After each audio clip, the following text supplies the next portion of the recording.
Dusty swings the first pitch and starts to run it out, but it's foul. Attaboy, Dusty, that's hustling. He hit that ball. All he knew was he hit it. He wasn't stopping to see where it was. He was running it out, and he's very fast.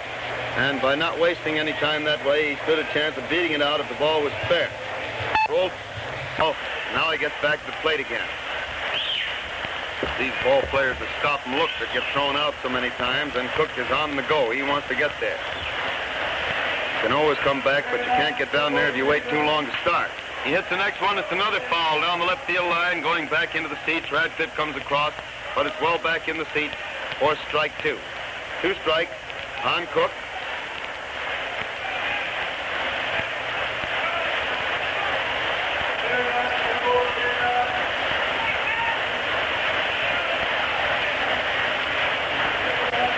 And he swings again to hit a line drive down the left field line, and it curves foul. Lands foul by a foot.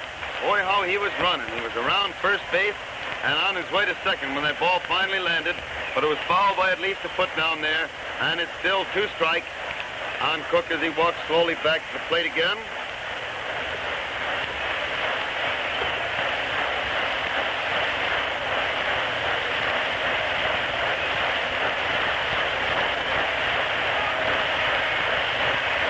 Waits out there once more, starts to wind up,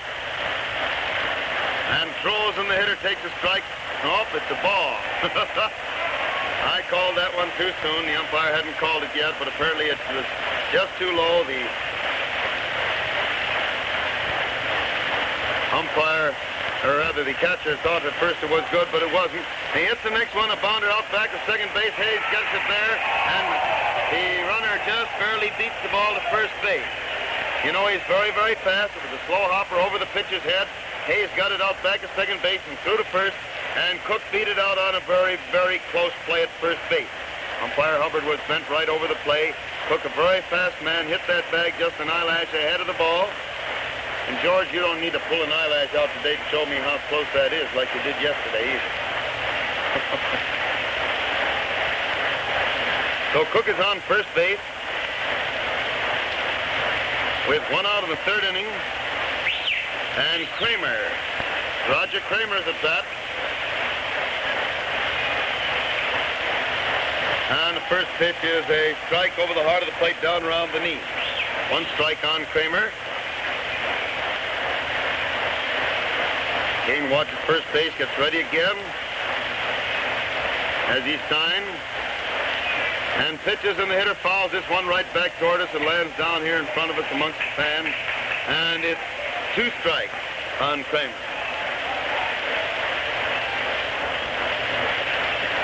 2 strikes to count.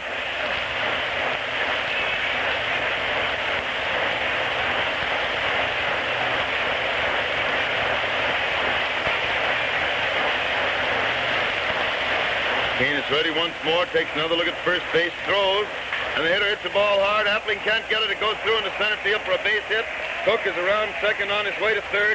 And Krivich gets the ball and throws it wisely into second base. If he'd thrown to third, the other runner might have gotten to second, and he had no chance of getting Cook.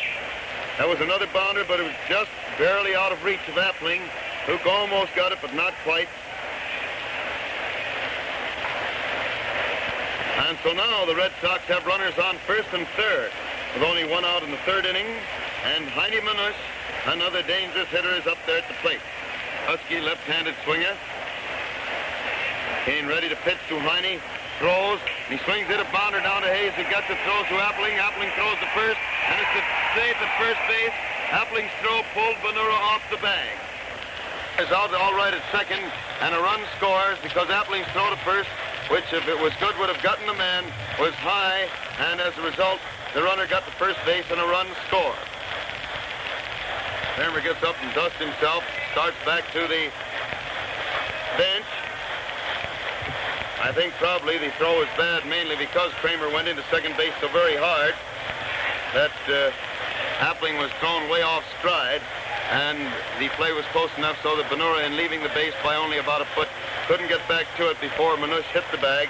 And Cook scores a run that makes the score 2-1 in favor of the White Sox. And Fox at bat swings at the first one, fouls it back onto the roof of the stand, bounds down back of it. And it's 1 strike.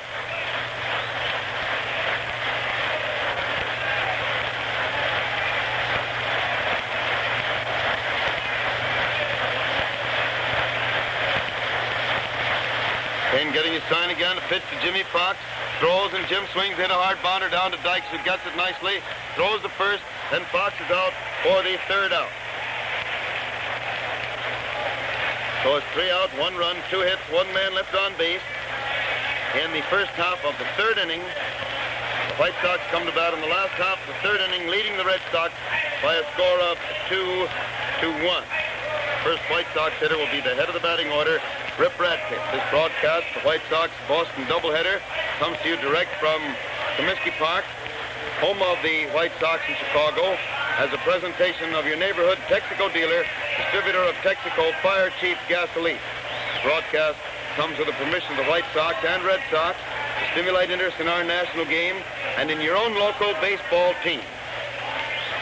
This is WCFL at Chicago. After that inning was over, Luke Sewell stood there talking to umpire Ormsby at the plate about something. Don't know what. He was making lots of gestures with his hands, not as though he was in a violent disagreement about anything, but as though he was making some discussion at some point. And finally turned and sauntered on back to the bench. And Radcliffe, stocky little left-handed hitter, steps up there to the plate to start the last half of the third inning.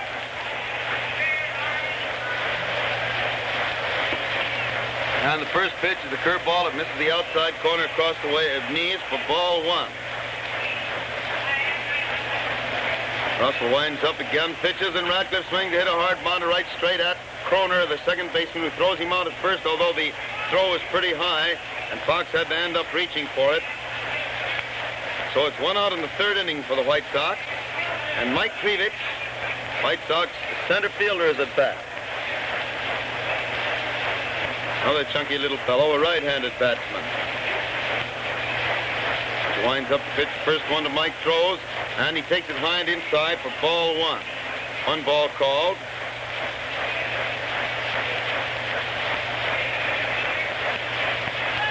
Throws again, and Krivich swings and hits a hard bounder right back at the pitcher, who fields it with his glove hand, throws to first, and it's 2 out in the third inning. So far, he's managed to get rid of the boys up at the front end of the batting order all right. So it's 2 out in the third inning for the Sox. And Mule Haas, White Sox, the right fielder, is up there at the plate. Haas at bat.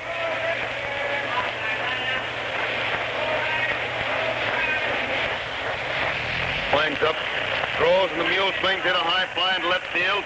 Shortstop, third baseman dashing back, right fielder coming in. The ball lands, bounds away from him, and the runner pulls up at second base, and Werber backs up to cover third. Russell also coming over there. That's what you call a Texaco leaguer. No Texas leaguers anymore in this broadcast. They're all Texaco leaguers. A little pop fly down back of third base, landed down there about 50 feet beyond the base, maybe 60, and just about 8 inches inside the foul line, and it's out for a 2-base hit. Texas leaguers anymore in this broadcast. They're all Texaco leaguers. A little pop fly down back of third base, landed down there about 50 feet beyond the base, maybe 60, and just about 8 inches inside the foul line, and it's out for a 2-base hit, putting Haas on second base with 2 out in the third inning, and Fanura, Zeke Fanura, is at bat.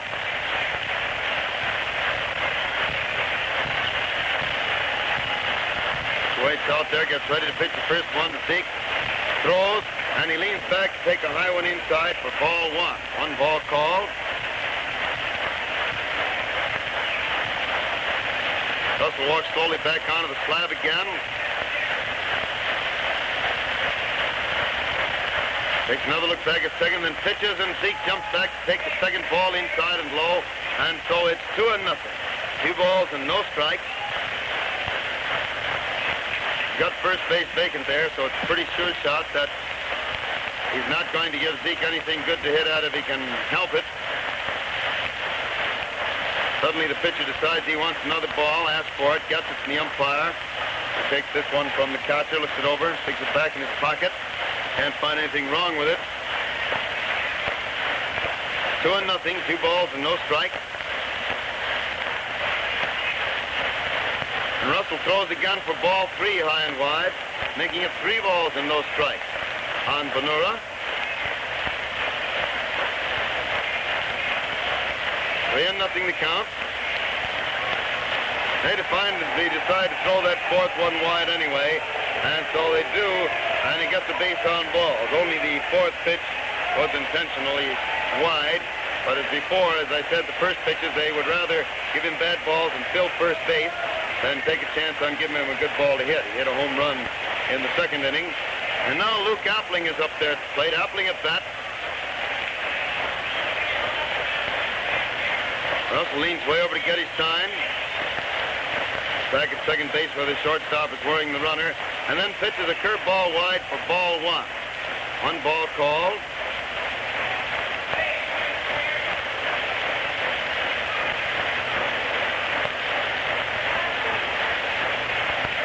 Pitch is ready out there again. Throws, and Luke jumps back to take ball two. It's inside across the waist. And it's 2-0. 2 balls and no strikes on Appling. 2-0 the count. Russell walks back, tries his fingers on the rosin bag again, comes slowly back onto the slab. And they're watching the plate.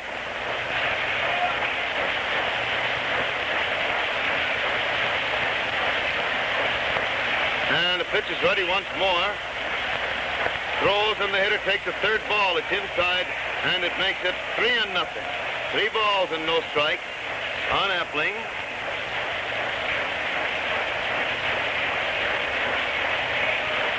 So the Red Sox again start that pitcher warming up in the bullpen. Russell throws again, and it's strike one. It barely catches the inside corner across the waist. And the count is 3 balls and 1 strike on Appling. 3-1.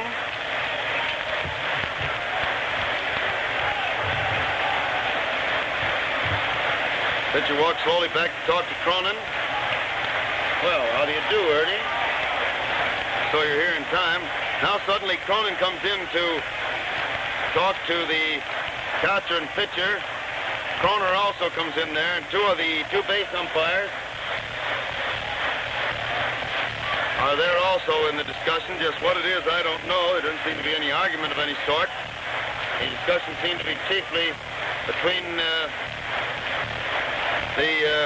pitcher and catcher, but Cronin got in on it.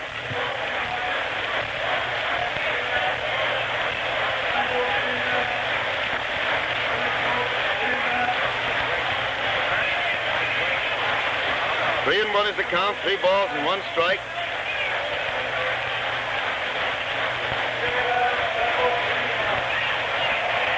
Now there comes ball 4, a wide one. Appling gets a base on ball, and it fills the bases. With 2 out in the third inning, and Hayes, Jackie Hayes at bat. Base is full. 2 out. Jackie Hayes at bat.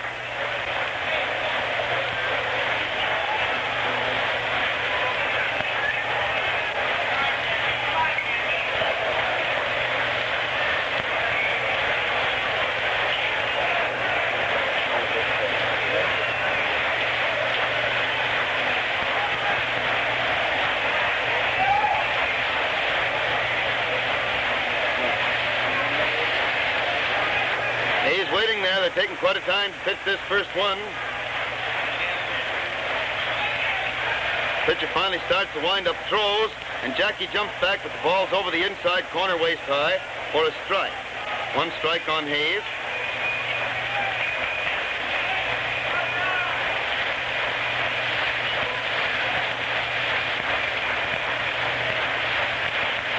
Russell still watching the catcher for his sign. Finally has it again. He's winding up. Slowly, pitches. Hayes swings, hit a slow bounder, but it's fouled to the left of the plate, and it's strike 2. That makes it 2 strikes on Jackie Hayes. White Sox, remember, have the bases full in the third inning with 2 out. White Sox are leading the Red Sox 2-1.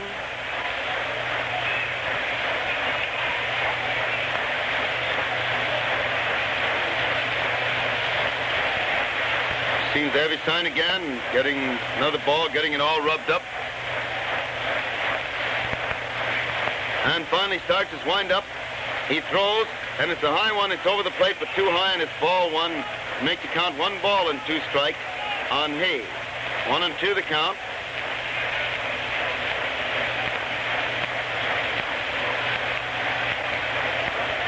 Throws again, and Jackie swings and misses a high pass ball inside, striking out, and he's so peeved that he slams the bat on the ground afterwards.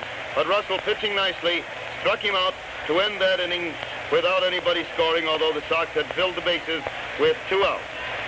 No runs, 1 hit, 3 men left on base in the last half of the 3rd inning, and the score is still 2-1 in favor of the White Sox at the end of the 3rd inning. And now, for up-to-the-minute scores and complete batteries from other cities, we return to the studio. League in Boston at the end of the 8th inning, the Chicago Cubs. At the end of the first half of the 8th inning, the Cubs are leading the Boston Bees by a score of 2-0. Leon Hartnett working for the Cubs, the Bees using McFadden and Lopez. In Philadelphia, the Cardinals are leading the Phillies at the end of the 5th inning by a score of 8-2. Haynes and Davis working for the Cards, the Phillies using Walters and Wilson to start, with Jorgens on the mound in the 3rd and Cybus in the 5th. In Brooklyn, the Cincinnati Reds lead the Dodgers at the end of the first half of the 5th inning, 4-0. Dinah Lombardi starting for the Reds with Fry on the mound in the 1st. Mungo and Berry is the battery for the Dodgers. In New York, the battery for the Pittsburgh Pirates, Swift and Patton; for the Giants, Hubble and Mancuso. In the American League, none of the other games have started, with the exception of the game to which you're listening from Comiskey Park, in which the White Sox lead the Red Sox 2-1. And now back to Comiskey Park and Hal Tutton. Take it, Hal. First man at bat in the 4th inning for the Red Sox is Kroner, and he hits the first ball, an easy bunt right back at Kane, who gets it, throws the first, and it's 1 out of the 4th inning. 1 out of the 4th inning for the Red Sox. And Cronin, Joe Cronin, the Boston captain, or rather manager and shortstop, is at bat.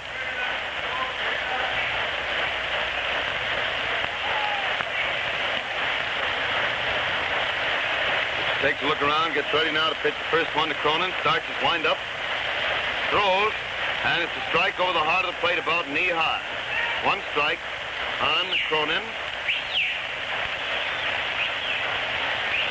Pitcher again starts to wind up, throws, and Joe swings it a long fly to left field, but Radcliffe's waiting there and makes the catch nicely for the 2nd out. Long, low fly to Radcliffe in left field, and it's 2 out in the 4th inning for the Red Sox, with Bill Werber, the Boston 3rd baseman, at bat. Werber finally gets up there at the plate. Kane smooths down the dirt a little bit in front of the slab.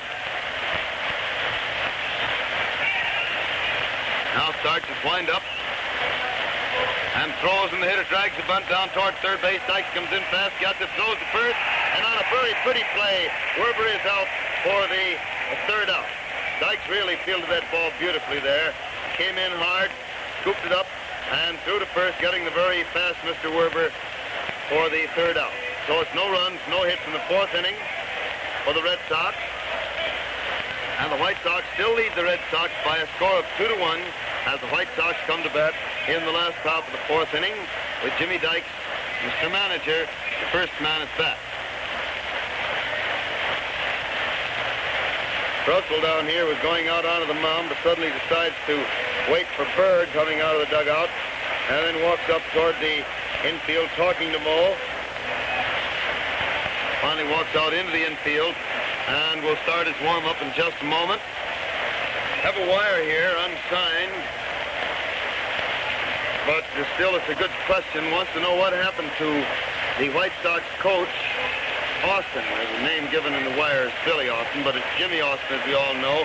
Jimmy is still retained as a member of the Sox crew, although off the roster this year, although I notice he's still shown on the scorebook. But Jimmy Austin's wife was very, very ill this spring, and Jimmy felt that he was going to have to resign and stay out there on the Pacific Coast with her during her illness. Well, the ball club naturally gave him leave of absence, and he's out there on the Pacific Coast with Mrs. Webb. And the other day, Jimmy Dykes got a very nice letter from Austin complimenting him on the way the club was going. Dykes hits the first ball pitch very hard, and Werber goes out to make a corking play to grab it and throw to first, and listen to the applause he's getting. Werber dashed to his left and back, caught the ball in a bad position, and then got control of it and threw Dykes out at first on a very pretty play. So it's 1 out in the 4th inning for the White Sox, and Sewell is at bat.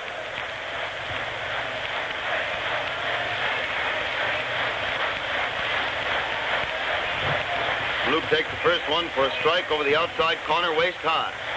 One strike is the count on Luke Sewell. Bat with 1 out of the 4th inning for the White Sox. And Luke twists away and just barely misses getting hit by the next one. It almost brushed the back of his shirt as he twisted away from the plate and takes it inside for ball 1. The count is 1-1, 1 ball and 1 strike on Sewell. So again is winding up, throws, and Sewell takes a ball wide and low, and it's 2 balls and 1 strike on Luke. 2-1.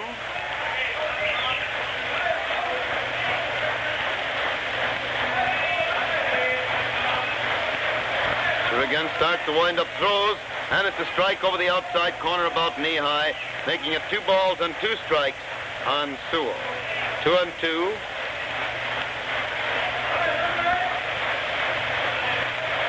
Swings to the next hit, a bounder down toward third base. Werber makes a fine play to even stop the ball back of third base, but he can't handle it, and it goes as a base hit with the runner getting to first base safely.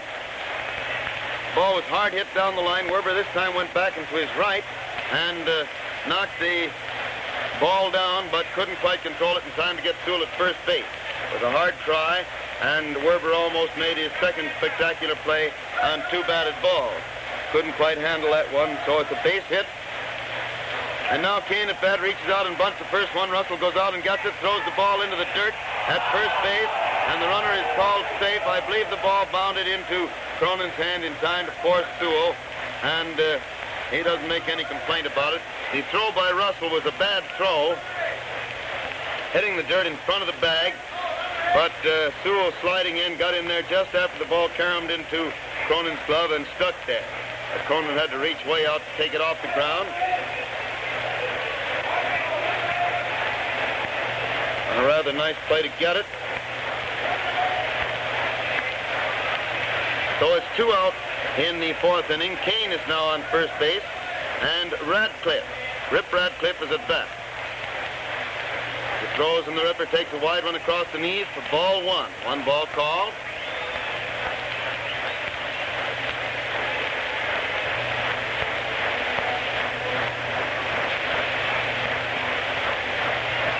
Suddenly the pitcher looking at the ball doesn't like it, so he rolls it on into the plate when umpire Ormsby immediately calls time and starts reaching in his pocket for another one to throw out to the pitcher.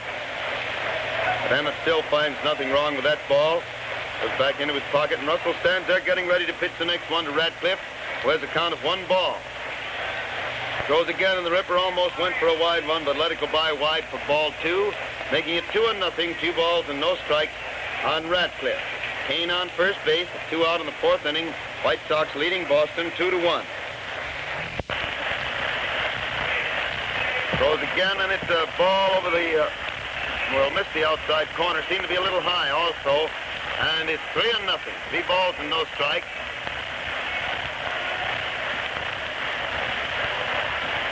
Throws once again for ball 4, wide across the chest, and Radcliffe gets the base on ball. Team on first base, moves Kane to second base. And the White Sox have runners on first and second with 2 out in the 4th inning. And Mike Krivich, White Sox center fielder, again steps up to the plate. Krivich at bat.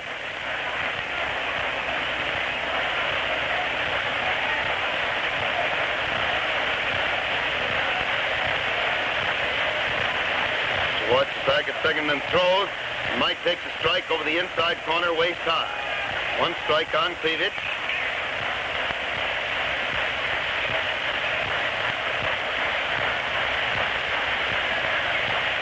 Ready out there again. Throws, and the hitter swings to miss a high fastball inside for strike 2. That makes it 2 strikes on Krivich. 2 strikes to count.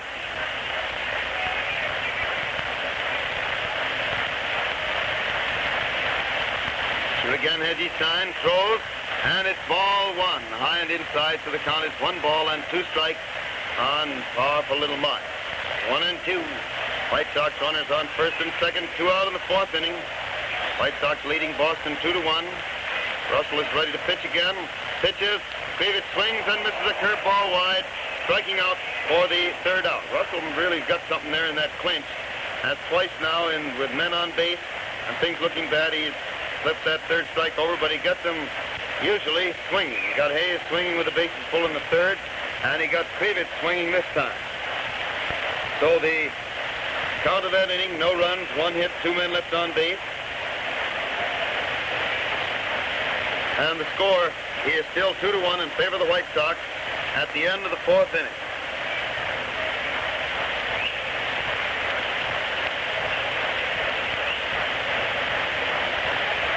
The operator of your neighborhood Texaco service station is a real lubrication expert. Ask him to show you how to end squeaks, rattles, and hard riding in your car with Marpac. You'll see why oily, clinging Marpac will stay in the bearings twice as long as ordinary grease and protects your car against needless wear and tear.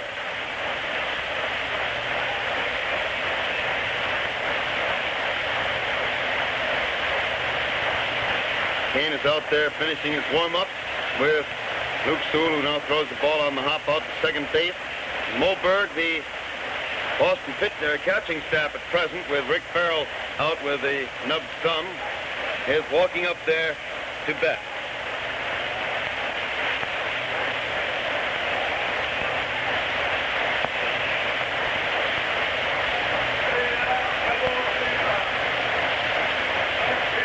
Kane starts to wind up throws, and Berg swings and misses a slow curve for strike 1.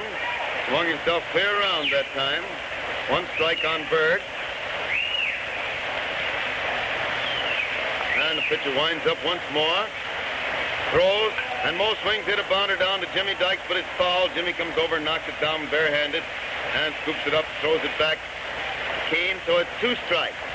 2 strikes to count.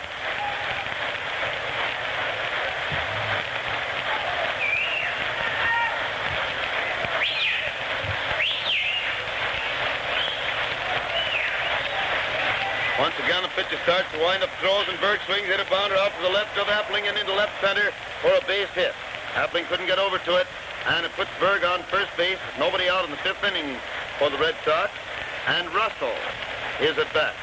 Jack Russell, the pitcher, walking up there.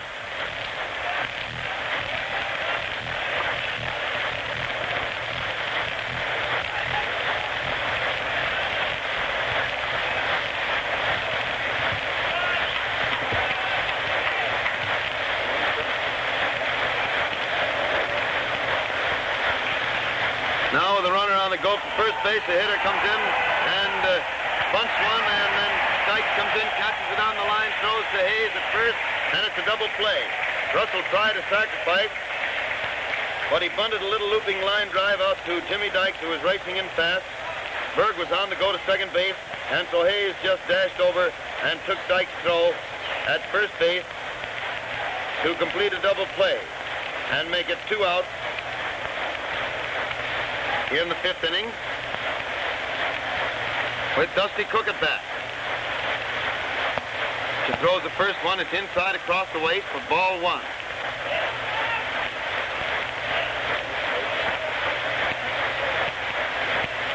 One ball called on Cook. Kane again winding up, throws, and the hitter also tries a bunt, but that goes foul. Well out to the left of the plate, and it's 1-1. 1 ball and 1 strike. Naturally, with a fellow as fast as Cook there and a good bunter, was eager to get on base, especially so while Dykes is playing in pretty close before the count runs to 2 strikes. Kane throws again, and the hitter hits a foul into the stands, back under the second deck above and third base, or back of it, and it's still 1-2. 1 ball and 2 strikes on Cook.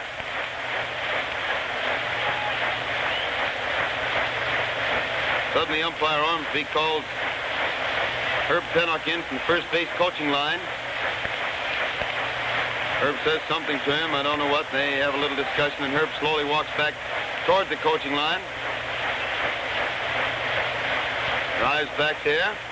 It's 1-2, 1 ball and 2 strikes.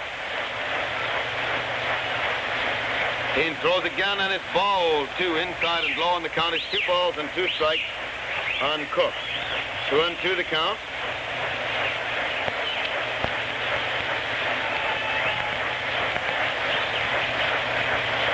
He swings again and tips the ball foul into the catcher's glove, striking out for the 3rd out. Sewell started to throw the ball back to the pitcher's mound, but then decided to stop and look at it and see whether it was all right for use.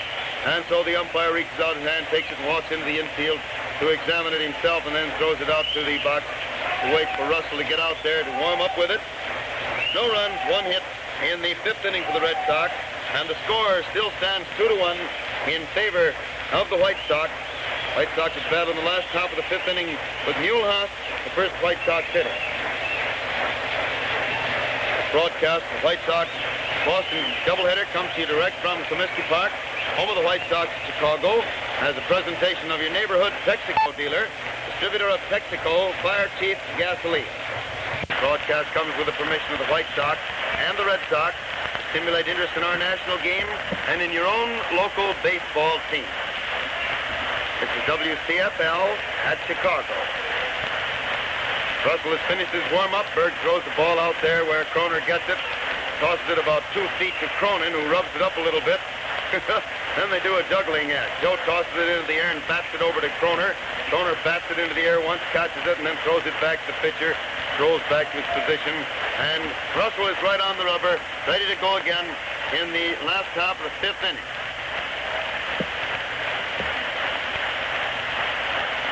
Russell getting his sign, starts his wind-up.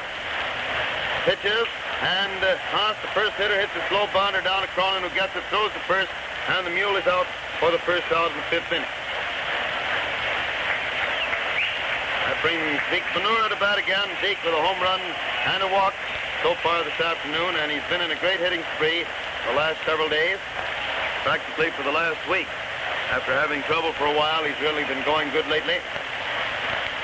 Stops to rub dust on his hands, then smooths out the dirt in the batter's box as he steps up to the plate. Starts to wind up throws, and the hitter hits a hard bounder, and it goes right through Werber. And Werber, after grabbing for the ball and not finding it there, throws both arms in the air as though in dejection. Now, how could anything like that happen? And as a result, the runner is on first base. Can you get a sign from that, George? They haven't had any sign relayed to us yet as to whether they're going to call that a hit or an error. They finally apparently decided to hit up there in the press box. And it puts Ventura on first base with 1 out of the fifth inning and Appling at bat.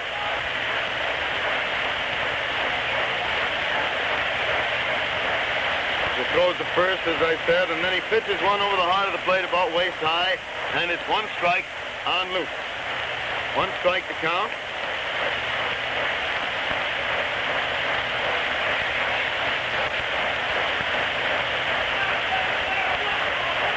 Russell swings around again.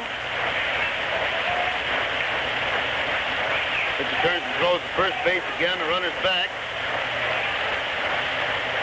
But he's ready to pitch now, throws, and Luke started to get out of the way of that one after starting a swing, but it hit the bat and went foul and bounded right into the Boston dugout, and it's 2 strikes.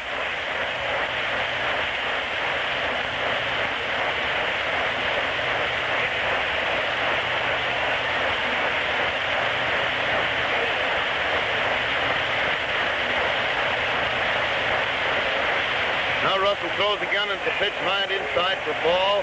So it's 1 ball and 2 strikes. 1 and 2 on Appling.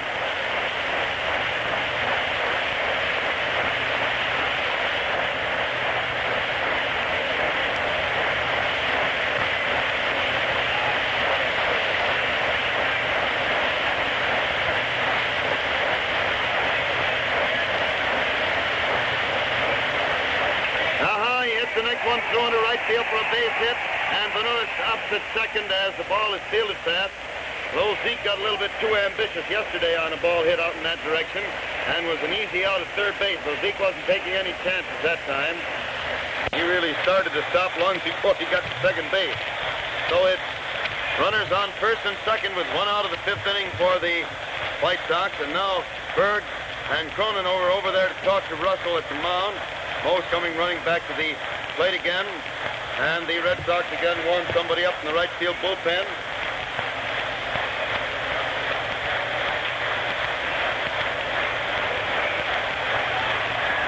Named Mr. Wilson, I believe. The Knox really helps. Little Genie's binoculars, huh? Well, Hayes is up there now. And pitcher takes a look at first base. Back at second. Back there again. Pitches. And Hayes fouls this ball back into the second deck down in front of us. And it's strike one. One strike to count.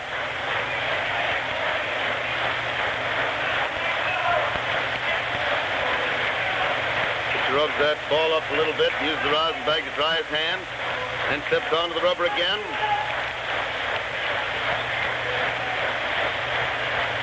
Back at second base, pitches, and it's a ball that's over the plate but too low, and so the count is 1-1. 1 ball and 1 strike on Hayes.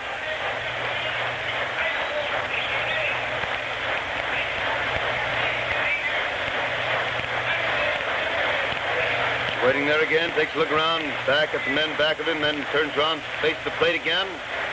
Swings around, he has a sign. Pitches, and Jackie swings, hit a drive into left field. Left fielder's coming in fast, but he can't get it. Drops out there for a base hit. The left fielder throws into Werber. The ball gets past him, and it's recovered fast by Russell, who chases Appling back to second. But 1 run scored on Hayes' long single to left. Ventura scored. Give the Sox a 3-1 lead. And Appling stopped at second base. White Sox still have runners on first and second with 1 out, 1 run home, and Dykes at bat.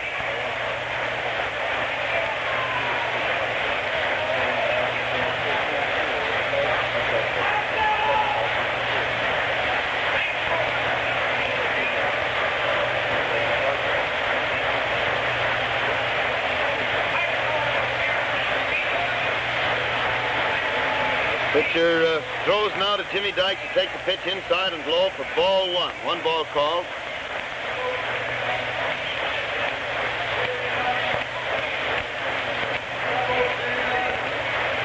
One ball called, and the pitcher ready out there again. Takes another look back at second, pitches, and Dykes takes a strike. A good one over the inside corner, about knee high. Dykes turns around, looks at the umpire on that, but that ball was one of those tantalizing things. He'd probably tell the umpire, how did he make it hang over that corner so low? But it was right in there where it just barely was a strike, but a good one. 1-1 the count. Russell throws again, and Dykes twists away. After starting to swing, he had to twist away to take a low one inside for ball 2, and it runs the count to 2-1 on Dykes. 2 balls and 1 strike.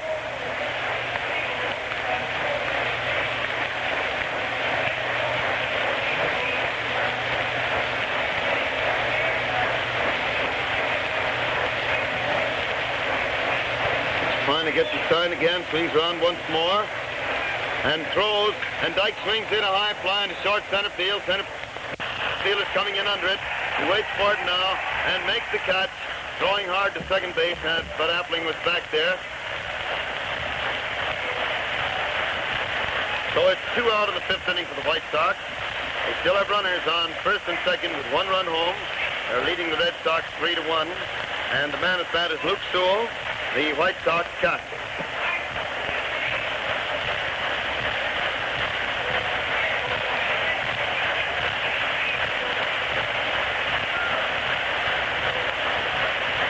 Sewell's waiting there. Russell taking quite a lot of time, deciding what to pitch to him. And now he hits the next one, a bounder down past Werber. Werber tries to get it, just barely tags it. And the 1 run scores, and the runner from first gets to third, and the batter reaches second base as Manush gets the ball and throws it in to third base. I believe they'll call that an error, or a hit, I mean, because the ball was pretty well hit. Still, Werber had his hands on it, so we're having Eddie here check up to make sure whether it was a hit or an error. It's a very hard hit ball, and as a result, the runner from second scored. Appling scored. Hayes went to third, and Sewell went to second on the throw-in. Now with runners on second and third, 2 outs, 2 runs home in the 5th inning. Kane, the pitcher's at bat, hits the first one, a high fly into center field, but the center fielder's under it and makes the catch for the 3rd out. Ending that inning, Kane bats left-handed, and he just looped that ball in there. Eddie comes back with a word that it's called a base hit on Sewell that time. Really was a hard hit ball past Werber. He just barely tagged it, and it scored Appling from second base, give the Sox their second run of the inning. So it's 2 runs, 4 hits, and 2 men left on base in the last half of the 5th inning.